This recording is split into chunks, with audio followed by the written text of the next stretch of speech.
Happy Monday, everyone. Super psyched to see you again today and really excited to talk to Janani. It's going to be so great.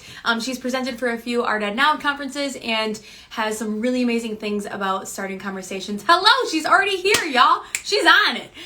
For those of you that don't know me, my name is Sarah Krajewski and I host your weekly Instagram live chats and am also an elementary art educator. So we're going to get Janani in here and we are going to get hello, welcome to the chat, everyone. So happy you are here and really psyched to talk to her. So as always, hi, how you doing, friend? How's your day today?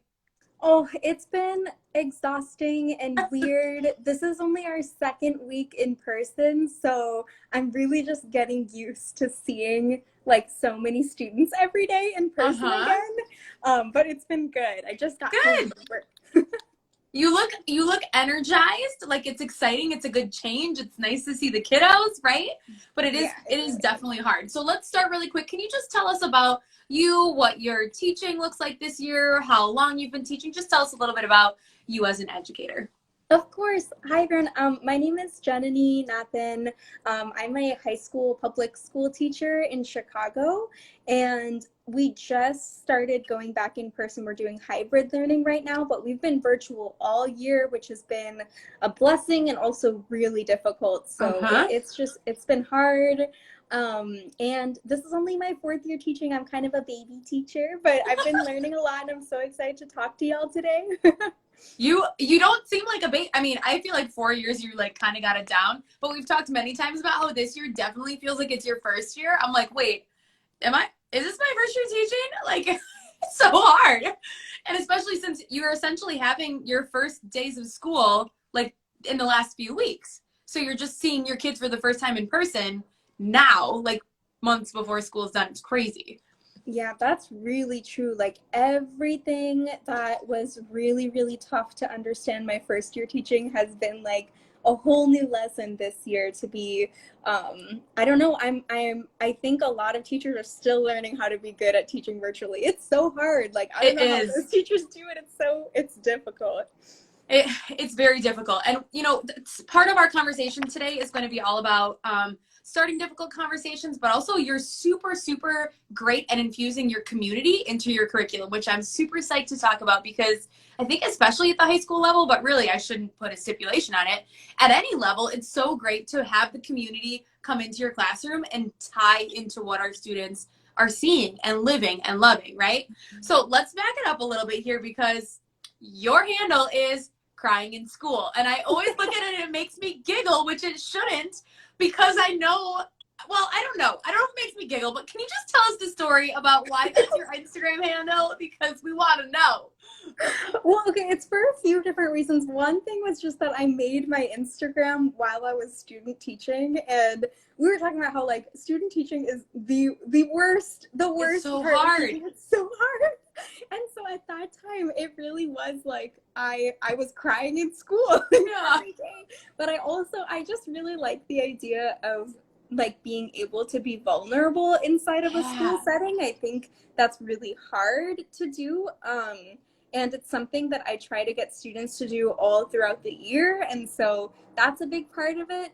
But like the real reason was because it's kind of sad. Was because my parents are very like, I don't know, their like motto in life is to always smile through like really tough times, which when I was younger, I really, really took to heart. And they used to like not allow me to cry when I was at home at all. So even like whenever I was about to tear up, they would send me outside, not as a punishment, but it did feel like a punishment sometimes. Sure, yeah. So it ended up being that usually I would like hold in my tears until I got to school, and I would like, that would be like my crying space. So I was like constantly really vulnerable at school. And it wasn't in a positive way, but I do hope that I'm making it a positive thing when I teach students to do the same.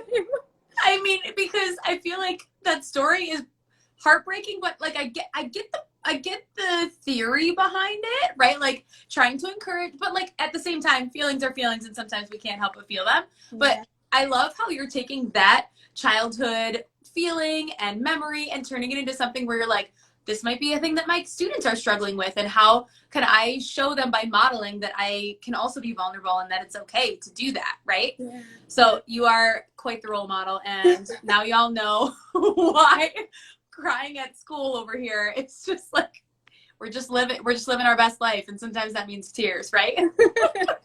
Exactly. Okay, so Janani, you've been doing some different pro packs and things with the Art of Ed, and it's fun to just talk about what things you are excited about and what things you can share. So can you tell us some of either the packs that you have out or some of the things that you have in the works? And I think one of them has to do with our chat today. Yeah. Okay, so I've done 4 recordings of pro packs, and 2 of them are going to come out really soon. So 2 of the pro packs were like a little bit more technique based. So I did one that was about like visual communication and how that's translated through graphic design, because that's one of the classes I teach, even though like before I started teaching, I knew nothing about graphic design. So it was like a really new way for me to learn like a whole new media, and like literally Photoshop, I never touched it before. So it was really fun to record that one. I also did one on sustained investigations, which is like the portfolio that high school AP studio art students have to submit at the end of the year as their exam. And that pro pack was just about how to like cultivate ideas with students that are really personal to them and that they have like a sustained interest in throughout the year. And the more conceptual ones that I recorded were, I think, my favorite. So there was one I recorded like a few years ago that was on teaching in a diverse setting. And I think that means like so many, like all of us teach in a diverse setting in their own ways. Mine was particular to like how you can make sure that when you're teaching a lesson, you are reaching students from different abilities and different like identity backgrounds, and like how they're able to engage in your project thoroughly without feeling like left out of a conversation too. And one that kind of connected to that, I just recorded a pro pack that's on how to have difficult conversations, which I was talking about how a conversation is never necessarily difficult. They're just unpracticed. So I think, I love that. So I think like as that like muscle is kind of worked throughout the year, it makes it easier and easier to have those like quote unquote difficult conversations with students in the classroom. It really does become like more natural. Yeah, for sure. I mean, I think obviously those are all topics that any art educator or creative or person or human can benefit from, is just knowing that sometimes you're right. It's not necessarily about something being so hard that it's impossible, but instead reframing it as this is a thing I can practice, right?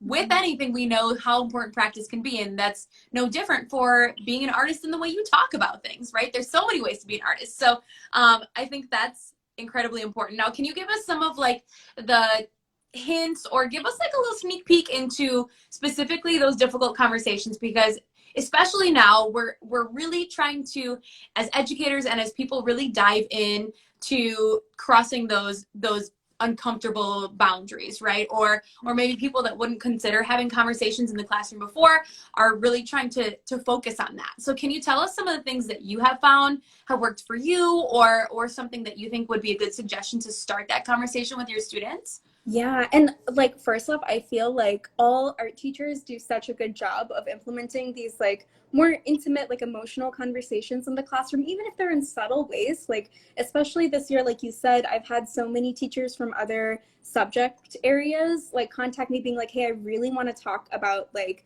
the protests that have been happening over the summer last year. They were like, I'm not sure if I'm doing this in the right way. And they gave me and it was just like really nice to see that people were trying. And I think a big part of that is like messing up and like being open to apologizing if you say something wrong in the classroom, and just being open to being the person who doesn't have all the answers and who isn't always right. And I think that is like the crux of how to have difficult conversations in the classroom, is to be vulnerable with students. And so like it's also a very slow process. So at the beginning of the year, it's mostly just me like sharing my own experiences and not forcing students to do that, because maybe they don't trust you yet, you know, like you're a virtual stranger to them at Yeah, the yeah. beginning of the year, and there's so much newness around them. So while you're building that trust, I like doing a lot of writing exercises that are just like journaling or visual journaling, where they are talking about their personal experiences, but they're just talking to themselves and Sure, getting yeah. those thoughts out of their head and like onto paper in some way. And slowly like widening that circle of trust to just me or just the people at their table or just through their art, and they allow like people around them to kind of interpret their art in whatever way they want to. But like it's really, I don't know, it's so powerful to be able to control the information that you allow others to be privy to of your personal life, because as a teenager, like I teach mostly teenagers, those thoughts are still forming. Yeah, And so absolutely. a lot of those like really personal details are things that maybe students aren't comfortable sharing with others yet. So I try to make that really clear too. It's a slow process, and oh my god, it's been so hard this year because we've been I don't know if everyone is here at the beginning, but like we just went back to school in person last week, so we've been virtual all year long. And I have felt so much more uncomfortable having these like difficult conversations because I know my students as like circles on the screen at this point, and like students maybe know me because they've been hearing me like blab all day, but also they don't really know each other in the same way. And so this year it's been a lot more about like asking check-in questions to make sure that students are like emotionally checking in with themselves and also have someone to confide in if they need that like external kind of like soundboard for something. But this year it's been very much a thing I was talking about, which is like not forcing students to share anything they are not comfortable sharing with me or with the rest of the class. And it's been tough. It's been tough. It's like a real balance. Yes, and I know there's this sort of invisible but visible barrier with virtual learning in particular, where you are connecting with students, but it's just in no way comparable to seeing them in person and being able to have that conversation and knowing like, this is what our classroom feels like, these is the safety of these walls, this is how I talk, how I move, and all of those things that they're so used to. And so knowing that that's kind of taken away, it already is making those relationships that you kind of have that baseline or that level be not as strong, right? So there are certain things that you can do and that you have done to build those relationships, but it adds a level of complexity to it. Now, I will say one of the things that I pulled from that, all of that amazing information you were telling us, was I love the idea of having students do like a quick journal or writing something down before having a larger conversation first, because I don't know about any of y'all, but sometimes I feel like just going right into the conversation, like I don't have my thoughts fully formed, especially now when like physiologically the pandemic does its own weird stuff to us in our brains, right? So it's so nice to be able to kind of bullet that out a little bit and be like, what do I have a question about? Or what do I want to know? Or what is this social issue or whatever that I might want to talk about? So I love that idea of journaling. So let's kind of piggyback off of that, because I'm also really excited to hear about your curriculum that's based around the community. So I know that bringing in the community is super important to you. So can you just give us a background about some of the ways that you do that? Yeah, I like knew the moment that I started teaching in a public school that even though I am seeing like hundreds of students every year, it's also like a very specific community, especially so I teach in Chicago, and the education system here is really heavily segregated. So the students that I have in my school are like a really specific group of students, and I want to make sure that they are connected to the community around them. And Chicago has such a rich, wonderful community of artists and educators that I love bringing into the classroom for a few reasons, like to get that external outreach, but also because art is like all around us. And I think it feels so much more accessible when the artist is right there in the classroom with you and like talking to you about that. And it's also been so cool because so I went to college in Chicago. So a lot of my really close friends are artists here, and I love bringing them into to do workshops with students, and that's my favorite way to connect the community into the classroom. And it's just like, it's really fun to see my friends who maybe have not like worked with a huge group of like teenagers before. Yeah, out of their elements a little bit. Yeah, they're all like nervous and they're like, are they gonna bully me? And I'm like, no, we're not in high school anymore. And I don't know, they just like flourish in front of the students, and like it's really beautiful to see how my friend's artwork, which may not be like inherently collaborative, becomes collaborative when they talk to students about those concepts and about their work.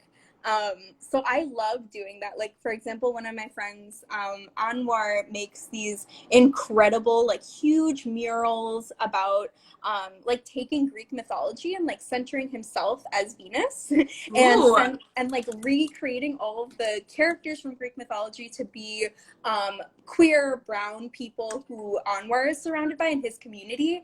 And it was so cool for him to come in and talk about his process and talk about those stories and make art with students in a way that I would have never been able to do. And yeah, it's just really special. I love bringing in artists. That's amazing. Well, his work sounds amazing, and I would love to share that profile as well, because we're always looking for, you know, not even just local people, but just, again, current working artists. Not to say that there aren't things to be learned from masters, but it's really nice to bring in someone and have students see an actual physical living person that they would see out in the world, right? And I always also say too that I feel like the kids listen better sometimes when it's just like a change from me, right? Because they're like, we're listening all the time, you know, we're here for it, but like bring me somebody else and I'll instantly kind of twist that and really turn on the listening skills. So I think that's a great idea, and that there's no better way to pull in your community than to literally bring them inside. Now, of course, we know that can be a little bit difficult right now. So have you done anything like that while you've been teaching virtually to connect to your community? And what does that look like? Yeah. Okay. So right now, for example, I'm having my AP students, they have to submit 15 images of pieces at the end of the year. And this year has just been so hard. We're at like piece number 7 and it's like due in a month. Yeah. And so it's been tough. But I have a prompt for them that'll halfway solve that problem and also collaborate with community, where we're talking about like interactive and collaborative artwork and how they can take their own like series theme or concept and apply that to some kind of artwork that has other people interact with their piece and add to their piece or change their piece. And I'm asking that they really consider who their audience is. Like, you know, it's great to make artwork with your best friends, but like, what if your artwork was added to by complete strangers, and how would you reach those strangers safely during a pandemic, and how can I help you do that too? And it's been really exciting. We're working on that right now, so I'll let you know how it goes. Yeah, I was gonna say, that sounds like such an interesting concept, and it can be really like collaboration, though we find it fun and meaningful as, you know, art educators, because we see the benefits of it. There is a lot of control that has to be given away to an artist, no matter the age, and collaborating can be really, really scary for them. So I think that's a great challenge. Do you have any ones in the works that you're really excited about, like their ideas, or is it too early? Ooh, okay, so they just started working on that this week, but we did do a similar project last year when we were still in person. It was like a week before schools were closed for COVID. Yeah. But one of my students, who is a ballet dancer, was doing their entire sustained investigation on their experience as like a Black woman in dance and how it's shaped who they are and how it's shaped their experience with the dance world.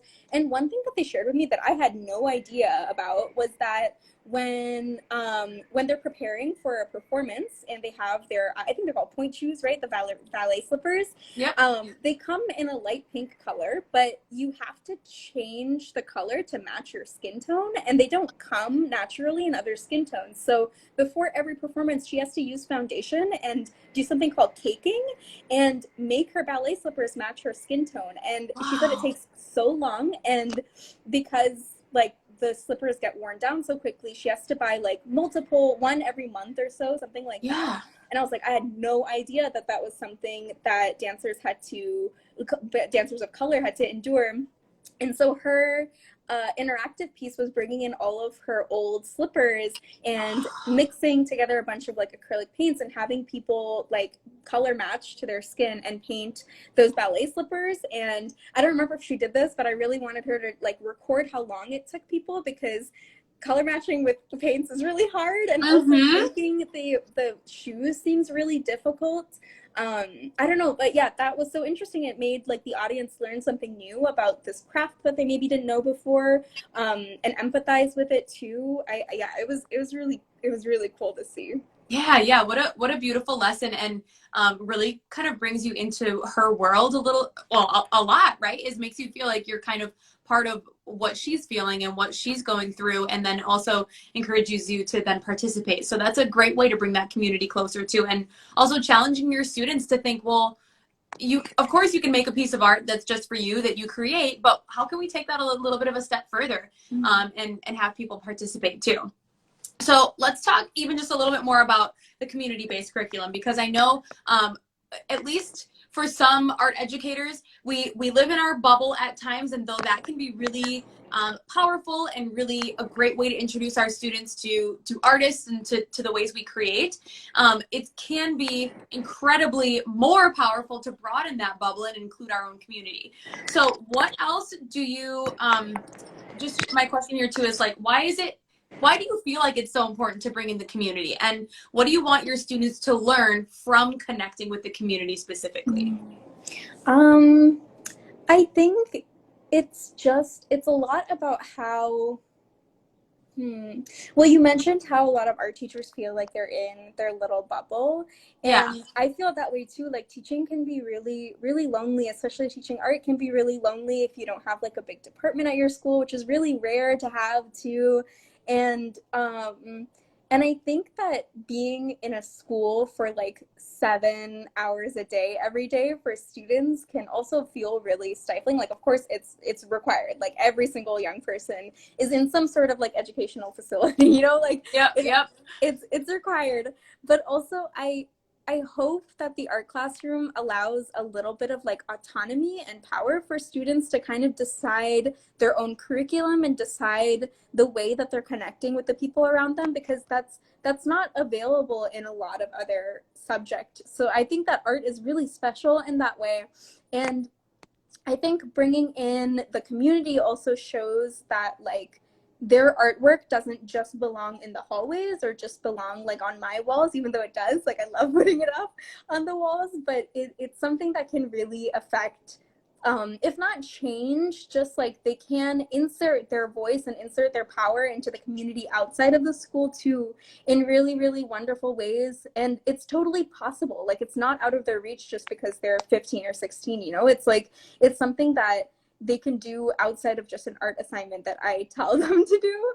And so like a small example of that power is like when a student is really not feeling an assignment that I've given to students, I'm like, okay, like what do you feel like making art about right now? Like, let me ask a different question from a different point of view. And I like will allow students to do that if they want to, or like if they want to experiment with a different material, then like if I'm able to give that to them, then why not? And after that point, like rather than like sitting and I don't want to say pouting, but sitting and feeling really powerless in front of their artwork, like they're able to say like, okay, like I'm not interested in this, let me do what I am interested in. And they're allowed to do that in my classroom. And I think that's super special. Like I love art for that. Yes, 1,000%, right? And that comes back to your own personal teaching philosophy, but like it kind of matches the art educator to some extent too, and that community that you build within your own classroom, but then extend further, right? So those students know by now, hopefully, that they feel like they can ask you, okay, I want to edit a little bit. I don't like this part. I don't like this requirement. How can we work together to try to be successful in getting my point across or taking my artistic voice a little bit to the next level? And building those meaningful relationships allows them to be able to do that, right? Because that can be scary and that can be hard for students to do, but creating that trust with them is incredibly important. So you were talking a little bit about how this year in particular, it's been really hard to create trust and meaningful relationships with students virtually, just because they are a bubble on a screen, right? And it might be scarier to insert your comments into something that just goes out into the virtual universe instead of having more of a one-on-one conversation with you, right? So how do you feel like you've created at least some elements of trust with your students virtually? And then is there anything you're doing now that you've been at school for a week or so to try to build, like quickly build, super build meaningful relationships with your students to try to end the year really strong? Yeah, I was just gonna say, actually, like in the past week when I've had students in person, I've like noticed the ways in which this year I think I've kind of like stifled that power within students, because just because I'll be like, okay, we're doing this project right now, like does anyone have any questions? And it's so hard to actually ask a question in the chat that like students won't. But for example, when we're in person for this past week, I'll be like, does anyone have any questions? And the people who are in person are like feel a little bit more agency to like raise their hand and ask something. Yes. And I think, and I don't think that's on students entirely. Like I think that I should have allowed a few different ways to ask their questions or to challenge the prompt. And sorry, can you hear the wind? You're good. You're in Chicago, it's fine. and and so I think that I need to like maybe allow like a more one-on-one way for students to challenge my prompts, like maybe just through like a Google form or something. Sure. And I wish it didn't have to be through a Google form, but I do feel like students are able to like be a little bit more open and not censor themselves as much when it's not like publicly in a chat, like you said. Completely. And things feel so like, I don't know, when I'm walking around the classroom and a student has a question right in front of me, like what they say is mostly just a conversation between them and me. But when I'm in a Google Meet and someone has a question and they say it in the chat, it's like all 30 of us are listening at once. Right, right. So, yeah, I'm definitely still needing to work on that. And maybe y'all can give me some suggestions too. I mean, yes, anybody that's here that feels like there was something that was really successful for in person or virtually to like build those meaningful connections with students more so than usual, because that's so integral to having those conversations, right? Any conversation you want to have with your student, whether it be a more difficult, uncomfortable one or not, that baseline of how you trust each other needs to be there. So something that comes to mind initially is just picture like the typical classroom rules, right? Like this is how we act in art, or at least that's kind of what we do in elementary school, right? We've got, you know, our mantra and different things that we say to each other. But there's, I remember doing a social contract when I was in high school and then a little bit in college as well. So like having this sort of sense of safety and comfort within the art room specifically is so important to tell kids and tell them often. So it's kind of like, if you know somebody loves you and they say it once, it can mean one thing. But if you hear it often, then you're like, okay, it eases my mind. So maybe it's a matter of just using some sort of social contract that says, in the art room, your ideas are accepted, and you are safe to share your opinions without judgment. We are open, you know what I mean? Like something to kind of remind them, like this is a safe place, and it's going to continue to be, even though it doesn't feel like it maybe would every single year, you know? Right. I have actually a really good resource for y'all, and also a teacher just commented in the comment section here about like how Google Forms have been really, really helpful this year. And like it's kind of like an access point to get a little bit more personal with students too. But I just remembered at the beginning of the year I did something kind of similar where do you know William Estrada? It sounds familiar, but give us the background. I'll send you his Instagram handle after this, but he does like incredible community-centered like collaborative projects in Chicago, and he has like a big art cart where one big project was that he had like a screen printing studio all on like a rollable cart, and he was able to, you know, collaborate with community members and like do printmaking with them and teach them printmaking too. But one thing that he did too was he created this poster that you can fill in with your students, and it's called Sanctuary for Our People, and at the bottom it says you are safe here and you belong. And I had students like fill that in small groups, just with kind of like rules that, or like guidelines that their they would like to see within like a healthy community that they have. So in the art classroom, like how should you treat each other specifically in an art classroom? What did they expect of me within an art classroom? And that was really helpful to do at the beginning of the year, and it also created a little bit of connection, even if they were like in breakout rooms. But I definitely want to do that in the future. Yeah, I love that. I think that's really can be really powerful. It's kind of putting it in their own hands too, and that can work at any level and might even be it just is a different kind of way to organize it, essentially, right? I remember when we were in college, we were creating a social contract, and our professor, I mean, it's different when you're in college because you have a lot more independence. Like I couldn't do this at the elementary level, but they had a social contract that we created as a class, and then the professor left, and we were able to like talk as just the students. And the professor said, like, come get me when you guys are ready and talk about like anything that you don't want me to know, you want to just talk about yourself. So maybe there's like an element of like creating this sort of community with just the students at that high school level or something that can give them a lot of ownership to say like, we've got our own community and we're going to include our expert, our teacher in that too, and feel confident to be able to say that, you know? I really like that. And somebody also just said a contract helps hold each other accountable and set expectations for one another. And that reminds me of like sometimes, so I teach in a high school, but I have taught like summer camps with younger students. Yeah. And summer camps, of course, are like more rowdy just by nature because it's summer and we're just having fun and making art together. But I do still like set community expectations together with students in a similar way to what you're talking about, but it's a little bit looser. And when students or myself do kind of stray away from our expectations of each other, it's really nice to go back and be like, hey, we decided on this. Like, do you still think that this is applicable, or do you want to change this? Or like how do you want to deal with the fact that we went against the expectations that we set for each other? And yeah, I really like that. I like that. Absolutely. Absolutely. I love, I mean, there's a lot of great ideas floating around here too. And I'm seeing Abby talk about that Google form, and it sort of reminds me of like a super speedy digital journal in some ways, because Janani, you were talking about how it's nice to have students be able to write their ideas first. So we're not just like conversing blind and like hoping we're saying what we want to say, but getting their ideas out in a Google form is like a safe place where realistically like only you and the teacher can see the conversation and the chat, or like what they're saying in their form. So it's nice to just say, okay, this is clearly a safe place that no one else is going to see, unless you'd like to me to share. So I think that's really helpful too. And then, yeah, naturally just setting the tone for those expectations, but also just constant reminders about the fact that this is a safe place. This is, you know, a place where we can have any conversation, and what kind of teacher and human you are to help support your students, right? Yeah. So let's kind of close it up here with a couple more things about your community in general, because as you know, like building your art curriculum is all about community, right? The community of your students, but also the broader community of Chicago for you, but also like each individual art teacher has this beautiful community surrounding them that can be infused into their art curriculum.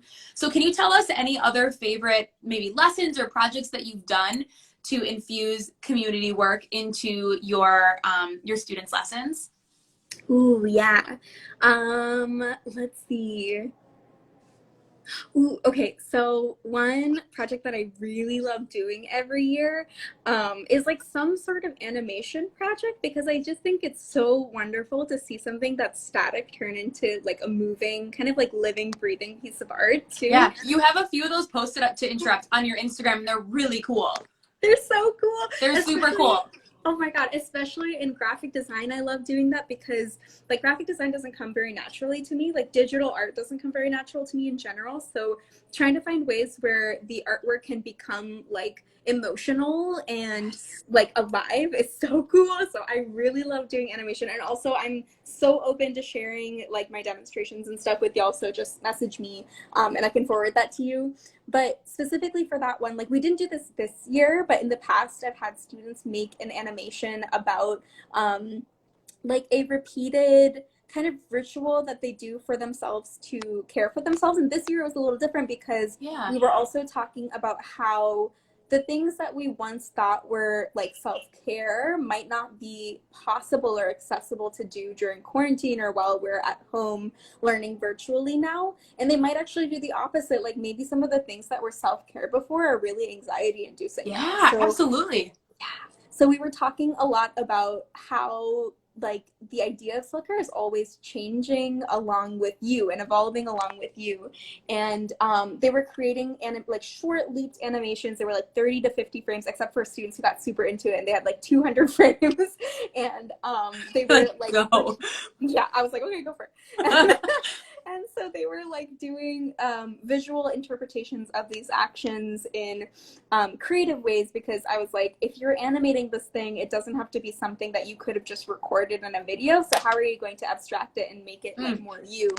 But anyway, that was so cool. And usually we also take out like a projector into the hallways and just like project that into the hallways during passing periods for students to see, because the high school that I teach at is like super academically rigorous. Like even starting to get students to trust themselves to make mistakes in art and like not have a super strict step-by-step in every project that I give them is so hard, and let alone like just letting loose and allowing themselves to indulge in some self-care is like, I don't know, it's something that takes a lot of work and takes a lot of like breaking down barriers with some students. So that was a really fun way to interact with the community, because people would genuinely stop and they wouldn't want to walk in front of the projector. And it was really lovely to see how people interacted with these pieces of artwork and responded to them too. I love doing that. I love it. That's so fun. And I think it just adds this level of both in the creation of an animation and taking something that's more static into like that movement, but then also essentially making an installation, right? Like a quick interactive piece, just because you're projecting that, right? All of a sudden, like the walkers by, the viewers are in the art. And it's a pretty simple way to do that, because realistically you're just collecting the images and like, they're on the wall, they're good, right? So you're pretty much good to go. I love that. And I will share, because after the chat today, I'm going to be sharing some of your Instagram stories and some other things about you as an art educator. And also I'll be sure to share some of your those animations that your students have created, because your page has some really cool ones. They're awesome. Okay, so before we do our trivia question here, so y'all are gonna want to get your ears peeled for that's a weird phrase, for like for our trivia question, so that we can win. Somebody's going to win one of these super cool stickers. But before we do that question, Janani, can you tell me about just some parting words of encouragement or advice for humans as we move forward through the rest of this school year? Yeah, okay, so I was thinking, I don't know if this is encouraging. We're here for it. Oh It's gosh, real. I don't know. I felt like a really bad teacher this year, and I think the thing that's made me feel better is that the teachers who I look up to also just feel like they've been really bad teachers this year. And I think the takeaway from that is not to end on a sour note, is just that like the only reason that you might feel like a bad teacher is because you really care about the quality of your teaching, and you really care about your students. And right now that is enough, your students know that you care. And like I was mentioning before about like having difficult conversations, even at like a base level, like being vulnerable with students and being like, I'm so sorry, like I'm not prepared to make art today. And like, that's okay. Like a lot of students are not prepared to like learn today. So completely. So I think that as art teachers, we have a little bit of freedom too to kind of pause and take things really slowly and divert from a project if we need to. And that is okay. Like you're not a bad teacher for that, especially this year, but like ever. And I think those are my parting words. Like don't be too hard on yourself this year. We're almost done and you're doing so well. Thank you. I mean, honestly, I feel like just hearing that from other teachers, because the only person you can really know how you feel is yourself. And even sometimes you're like, I don't know, right? It's just a mess. I have no idea what's happening up in here. But being honest and saying, you know, I'm trying. And that's the most important thing, is I'm trying my best. And it's almost encouraging too, to know that your students see you either struggle or feel certain ways, because it always just reminds them you are a human as well, right? Like, I just completely get it, and I think that is perfect advice. So thank you very much for reminding us to give ourselves a break and know that we are trying because we care, right? Yes. Yes. Okay, so it's time for our trivia question. So I'm hoping you guys have your ears peeled. Thanks, Candido, for reminding us about that. Okay, so our trivia question to win this beautiful rainbow holographic sticker is the first person to answer this question in the chat. I actually would like you to message the Art of Ed Instagram directly after our Instagram live chat.